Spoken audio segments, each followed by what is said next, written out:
Mesyuarat pertama dari musim permesyuaratan ke-18 Majlis Mesyuarat Negara memulakan sidangnya pagi tadi dengan istiadat pembukaan rasmi yang berlangsung dengan penuh tradisi.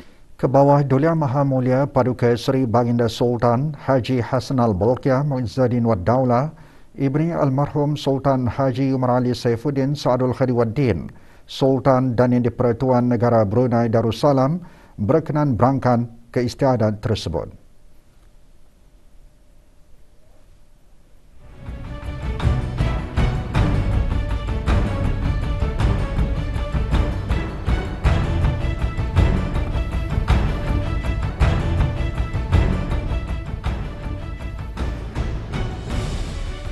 Kebawah Duli Yang Maha Mulia Paduka Seri Baginda Sultan Haji Hassanal Bolkiah Muizzuddin Wad Daulah, Ibni Almarhum Sultan Haji Umar Ali Saifuddin Saadul Khadiwaddin, Sultan dan Yang di-Pertuan Negara Brunei Darussalam bertitah memperkenankan pindaan Perintah Perlembagaan Prosedur Kewangan Pindaan 2022 dan Peraturan-Peraturan Kewangan 2022 yang mula berkuatkuasa pada 1 hari bulan April 2022. Bertitah pada istiadat pembukaan rasmi mesyuarat pertama dari musim permesyuaratan ke-18 Majlis Mesyuarat Negara pagi tadi, Kebawah Duli Yang Maha Mulia juga menyentuh beberapa perkara berhubung inisiatif-inisiatif kerajaan baginda bagi kebajikan rakyat dan negara. Antaranya skim tabung amanah pekerja TAP, peta jalan dalam rancangan kemajuan negara ke-12, jaminan makanan, pemantauan harga barangan, projek pelaburan langsung asing serta usaha meningkatkan sara diri dalam sektor pertanian, agri makanan, perikanan dan ternakan. Dalam titah, baginda menggariskan Majlis Mesyuarat Negara merupakan wadah strategik untuk membahaskan perkara-perkara yang berkebajikan untuk rakyat dan negara. Persidangan pada kali ini, titah baginda akan membincangkan rang belanjawan negara tahun kewangan 2022 hingga 2023 yang telah pun ditunduki bersama-sama dengan kementerian-kementerian berkenaan di dalam mesyuarat jawatankuasa belanjawan negara. Oleh itu, baginda menegaskan semua projek yang disenaraikan sudah tentu mendukung perancangan strategik setiap kementerian dan jabatan yang berkenaan.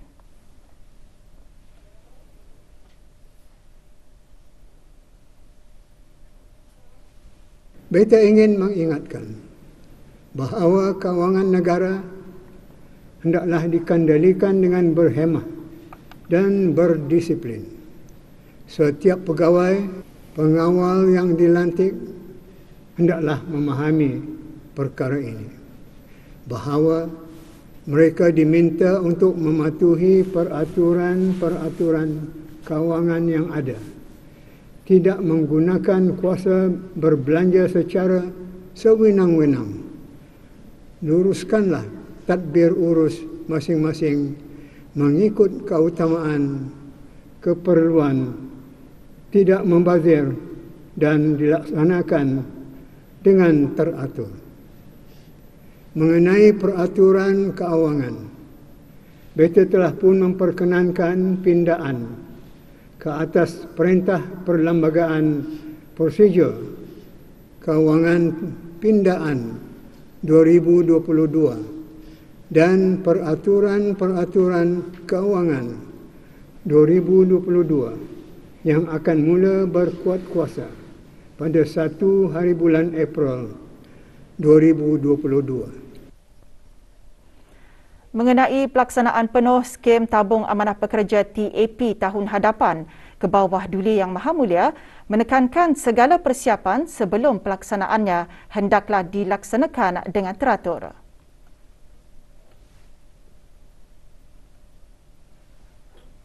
Sedikit mengenai isu skim tabung amanah pekerja TAP.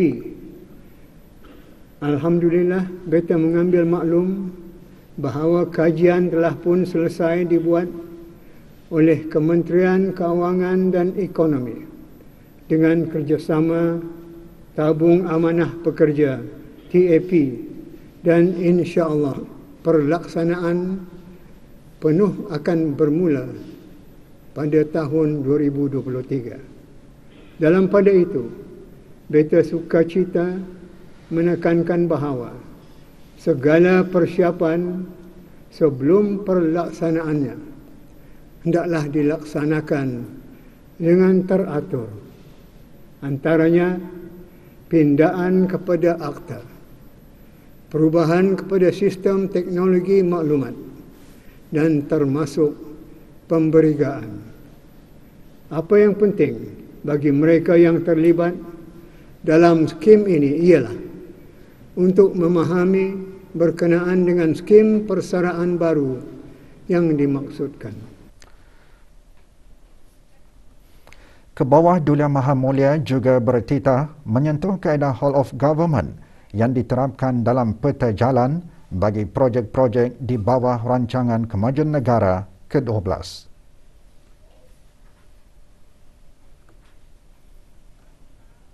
Rancangan Kemajuan Negara ke-11 akan berakhir pada tahun kewangan 2022-2023. Ini berarti Rancangan Kemajuan Negara ke-12 akan bermula pada bulan April 2023. Di mana pada masa ini Sekretariat Rancangan Kemajuan Negara di Kementerian Keuangan dan Ekonomi sedang giat menyediakan peta jalan bagi projek-projek yang akan dimasukkan ke dalam Rancangan Kemajuan Negara ke-12 nanti.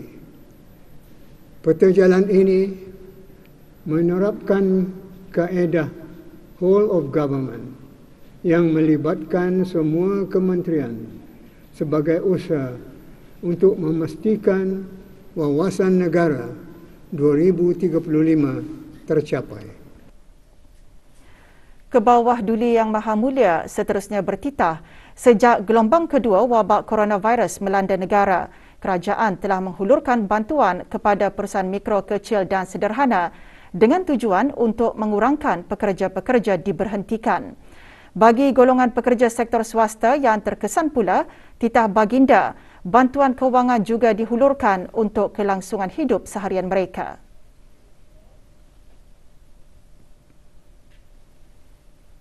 Antara perkara yang menjadi pengajaran berikutan penularan wabak ini ialah mengenai jaminan makanan, food security, berikutan dengan beberapa sekatan perjalanan yang masih dilaksanakan oleh sebahagian negara. Maka langkah ini sedikit sebanyak telah menjejaskan kemasukan barang-barang makanan dan sekaligus menjadikan harga barangan dan kadar inflasi tinggi. Negara Brunei Darussalam tidak terkecuali dari menerima kesan yang sama. Namun alhamdulillah, beta difahamkan Jabatan Perancangan Ekonomi dan Statistik di Kementerian Keuangan dan Ekonomi sedang aktif melaksanakan tindakan pemantauan harga sebagai langkah memastikan peniaga tidak sewenang-wenangnya menaikkan harga barangan pada paras yang tidak dibenarkan. Kebawah Duli Yang Maha Mulia juga bertitah semua orang tahu bahawa pendapatan negara masih bergantung kepada hasil minyak dan gas. Namun, usaha-usaha mengembangkan ekonomi bagi mengurangkan kebergantungan tersebut telah pun mula menampakkan hasilnya berupa jumlah ekspor refined fuel melalui projek pelaburan langsung asing dari bulan Januari 2021 hingga November 2021 bernilai $4.9 bilion Amerika. Di samping itu, projek Brunei Fertilizer Industry Titah Baginda telah mula mengekspor 6,200 ton metrik baja urea pada 3 hari bulan Februari lalu.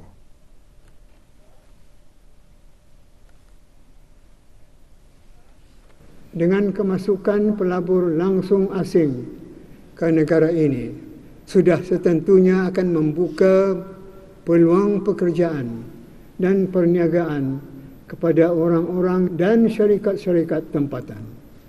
Ini semua memberi faedah signifikan kepada negara, termasuk menambahkan hasil pendapatan. Sementara itu, usaha meningkatkan sara diri dalam sektor pertanian, agri makanan, perikanan dan ternakan sedang diaktifkan. Beta mengambil maklum bahawa perkara ini sedang dilaksanakan oleh kementerian berkenaan dengan meningkatkan keluaran dari sektor pertanian dan perikanan.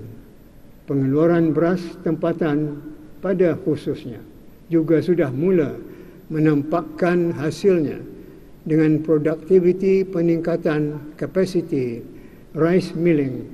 InsyaAllah dengan terlaksananya projek ini nanti akan membantu para petani untuk lebih fokus kepada penanaman padi masing-masing. Pada mengakhiri titah, Baginda menegaskan agar peluang sidang Majlis Mesyuarat Negara digunakan untuk menambah baik mana-mana yang masih perlu diperbaiki.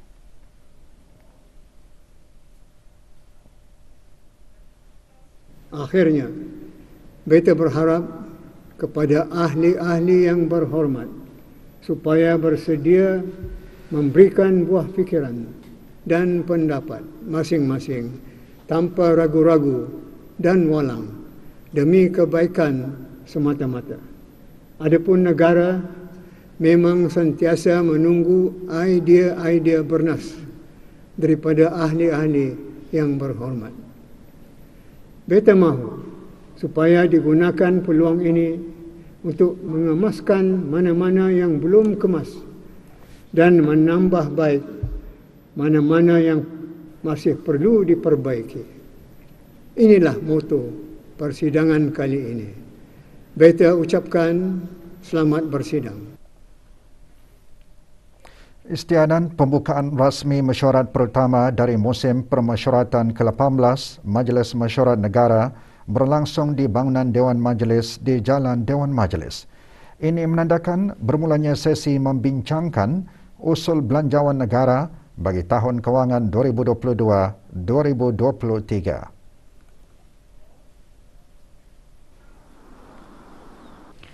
Keberangkatan ke bawah Dulia Maha Mulia dijunjung oleh Yang Berhormat Pehen Orang Kaya Sri Lela, Datuk Seri Setia Awang Haji Abdul Rahman bin Datuk Setia Haji Muhammad Taib yang di-Pertua Majlis Mesyuarat Negara.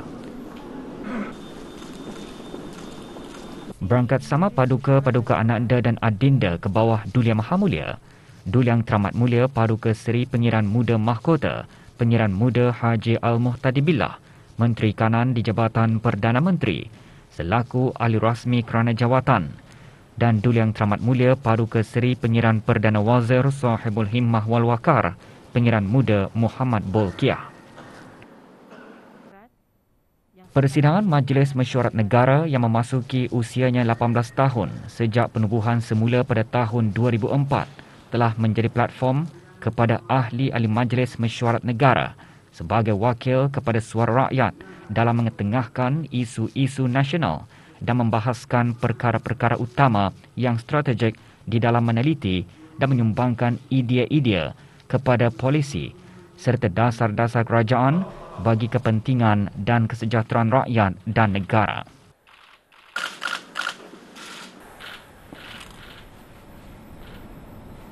Ke bawah Dulia Maha Mulia berangkat ke Dewan Persidangan Dewan Majlis dengan diiringi oleh perarakan masuk cokmar Majlis Mesyuarat Negara.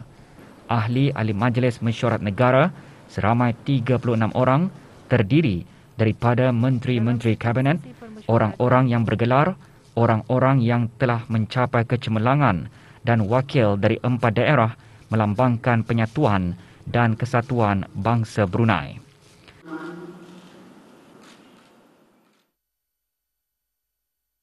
Allahumma ja'al sawtana wa nagrama darussalam ma'muratan bitaqaddumi wassalam. Doa selamat dibacakan oleh Yang Berhormat Pehen Orang Kaya Paduka Seri Utama Datuk Paduka Seri Setia Haji Awang Salim bin Haji Besar. Allahu ala sayyidina Muhammad وعلى آله وصحبه أجمعين بفضلك سبحان ربك رب العزة عما يصفون وسلام على المرسلين والحمد لله رب العالمين. تقبل الله منا ومنكم.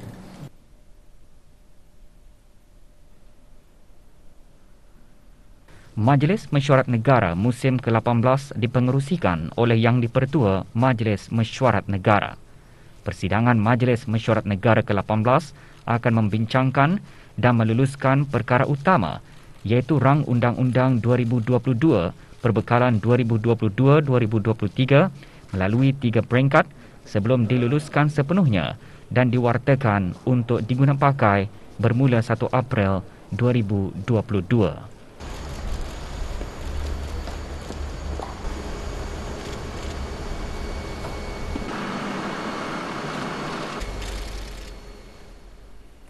Persidangan Majlis Mesyuarat Negara tahun ini akan membincangkan Rang Undang-Undang Perbekalan 2022-2023 yang akan digunapakai bermula 1 April 2022.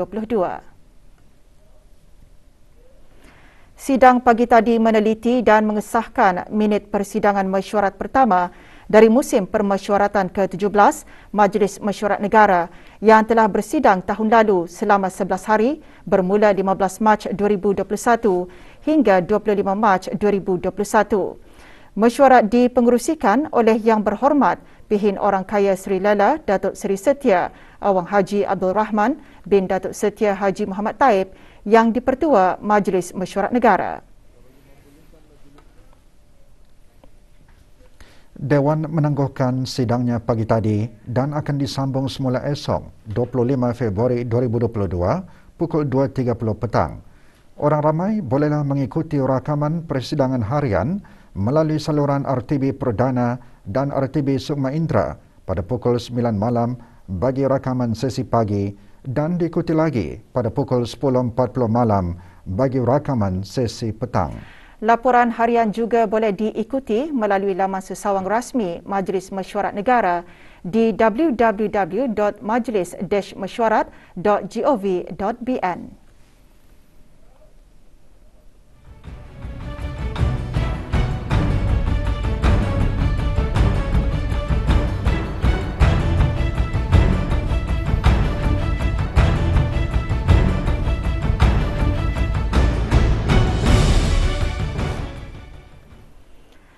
Lapan kes COVID-19 ditempatkan dalam kategori 4, manakala 3 kes berada dalam kategori 5.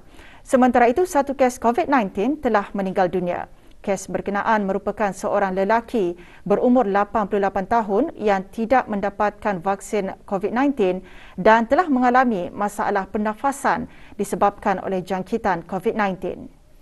Yang Berhormat Datuk Seri Setia Dr. Haji Awang Muhammad Isham bin Haji Jaafar, Menteri Kesihatan, menyatakan demikian semasa sidang media situasi terkini jangkitan COVID-19.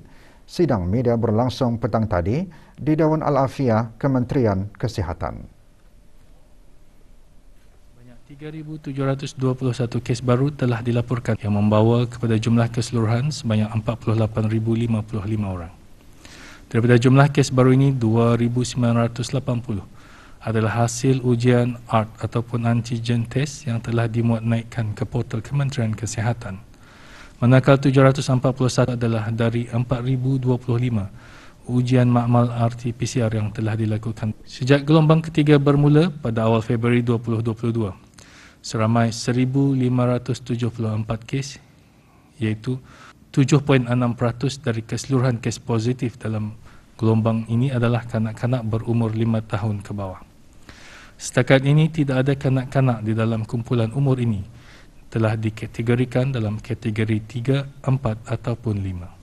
Sementara itu, 875 kes telah disahkan sembuh yang membawa jumlah kes yang sembuh di negara Brunei Darussalam kepada 23,593 kes, manakala jumlah kes aktif ialah sebanyak 24,349 kes. Pada masa ini, kadar pengisian di pusat-pusat pengasingan di seluruh negara atau bed occupancy rate pada masa inilah sebanyak 7%, di mana 415 kes aktif sedang ditempatkan di pusat-pusat pengasingan berkenaan. Seramai 23,934 kes positif kini sedang menjalani pengasingan diri di rumah. Semasa sidang media, Menteri Kesihatan turun mengongsikan pencapaian program vaksinasi kebangsaan sehingga 23 Februari 2022. Sehingga 23 Februari 2022, pencapaian program vaksinasi kebangsaan bagi mereka yang menerima 3 dos ialah 52.9% dari keseluruhan penduduk di negara ini, manakala kadar 1 dos dan 2 dos adalah masing-masing melebihi 94%. Dalam pada itu, terdapat 162 kluster aktif yang sedang di bawah pemantauan Kementerian Kesihatan pada ketika ini, yang mana tidak ada kluster baru yang melibatkan tempat perniagaan atau tempat awam dikesan. Semasa sidang media, Menteri Kesihatan memaklumkan mengenai perintah kuarantin digital di aplikasi BruHealth telah dihentikan bermula hari ini. Perkara ini adalah bagi memudahkan pergerakan orang ramai yang kod BruHealth-nya telah berubah daripada ungu atau merah kepada hijau ataupun kuning. Orang ramai adalah dinasihatkan untuk memeriksa warna kod BruHealth masing-masing sebelum keluar rumah. Sementara itu, Kementerian Kesihatan juga memaklumkan mengenai pembaharuan dalam proses pemantauan dan pemulihan pesakit-pesakit COVID-19 dan kontak terdekat yang akan dilancarkan. Dalam pembaharuan ini, pesakit-pesakit positif COVID-19 dan kontak terdekat boleh menghadapkan keputusan ujian ART pada aplikasi BruHealth mereka pada hari-hari yang ditetapkan tanpa menggunakan ART Report Portal yang ada pada masa ini. Dan permohonan bekalan ART bagi pesakit-pesakit dan kontak terdekat juga boleh dilakukan melalui aplikasi BruHealth. Di samping itu, pesakit-pesakit juga boleh menghadapkan soal selidik triage kendiri ataupun self-triage survey di sepanjang tempoh kuarantin mereka melalui aplikasi BruHealth bagi membolehkan Kementerian Kesihatan mengurus dan memantau kesihatan pesakit dengan lebih baik dan efisien. Dengan pembaharuan ini, penukaran kod warna BruHealth juga akan bertukar secara automatik mengikut laporan kesihatan dan ujian ART yang dihadapkan. Dalam pada itu, orang ramai adalah juga dinasihatkan untuk sentiasa mengemas ini status kesihatan masing-masing setiap hari bagi membantu Kementerian Kesihatan untuk memantau kesihatan masing-masing. Bagi sekatan pergerakan yang dijalankan dari jam 12 malam hingga 4 pagi tadi, sebanyak 1 pelanggaran arahan telah dikeluarkan tanda kompaun di seluruh negara, di mana ianya adalah pelanggaran arahan untuk berada di rumah. Bersempena sambutan ulang tahun Hari Kebangsaan Negara Brunei Darussalam ke-38, semalam Badan Sukarelawan Belia Dai di bawah naungan urus setia program keagamaan Belia Pusat Dakwah Islamiyah mengadakan majlis membaca surah Yasin. Majlis yang diadakan secara maya disertai oleh orang awam dan ahli-ahli jawatankuasa Belia Dai. Antara yang menyertainya, Awang Haji Abdul Rajid bin Haji Muhammad Saleh, Pengarah Pusat Dakwah Islamiyah. Majlis dimulakan dengan bacaan surah Al-Fatihah dan bacaan surah Yasin beramai-ramai, diikuti dengan bacaan doa kesyukuran, doa peliharakan Sultan dan negara Brunei Darussalam, serta doa memohon terhindar dari wabak COVID-19. Dewan Bahasa dan Pustaka Kementerian Kebudayaan Belia dan Sukan dengan kerjasama Kementerian Pendidikan akan mengadakan pertandingan pidato kebangsaan Brunei Darussalam 2022 sempena sambutan ulang tahun Hari Kebangsaan ke-38. Dibukakan kepada belia yang berumur 15 hingga 35 tahun, pertandingan bertujuan untuk meluaskan dan memantapkan lagi penguasaan bahasa Melayu standard sekaligus membina keyakinan diri untuk berucap di khalayak ramai. Ini diadakan adalah untuk menggalakkan remaja dan belia kita untuk berfikir dan mengolah idea dan mengemukakan pendapat mereka yang berhubung dengan sesuatu tema ataupun tajuk yang ingin dibicarakan dalam bentuk pidato, dan juga untuk memastikan bahawa kemahiran seni yang mereka miliki itu tidak pudar. Pemenang pertama pertandingan pidato akan menerima wang tunai RM1,000, plak dan sijil penyertaan. Pemenang kedua dan ketiga juga akan menerima wang tunai RM800 dan RM500 setiap seorang beserta pelang dan sijil penyertaan dan peserta seguh hati pula RM400. 11 kelahiran anak damit dicatatkan di seluruh negara sempena sambutan ulang tahun Hari Kebangsaan ke-38. Satu kelahiran anak damit pertama dicatatkan di Hospital Suri Seri Begawan, Kuala Belait. Manakala 8 kelahiran anak damit dicatatkan di Hospital Raja Isteri Pengiran Anak Saleha di daerah Brunei dan Muara. Di Hospital Pengiran Muda Mahkota, Pengiran Muda Haji Al-Muhtadi Billah, daerah Tutong mencatatkan 2 kelahiran. Tiada kelahiran anak damit dicatatkan di daerah Temburong. Dalam usaha memajukan sosioekonomi dan meningkatkan penglibatan serta kesepaduan masyarakat, hari ini bahagian institusi Mukim dan Kampung Jabatan Daerah Temburong mengadakan projek perekonomian iaitu jualan produk daerah Temburong. Acara diadakan di kawasan lapang dermaga Pekan Bangar, Temburong. Jualan produk daerah Temburong yang berlangsung 4 hari merupakan projek tahunan bahagian institusi Mukim dan Kampung yang melibatkan para pengusaha satu kampung satu produk, Majlis Perundingan Kampung Daerah Temburong dan para pengusaha produk kampung yang lain.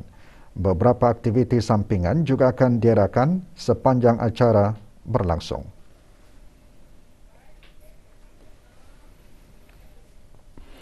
Individu dengan autism terus menerima sokongan dan perhatian serta bantuan dari pelbagai pihak agensi dan perkumpulan.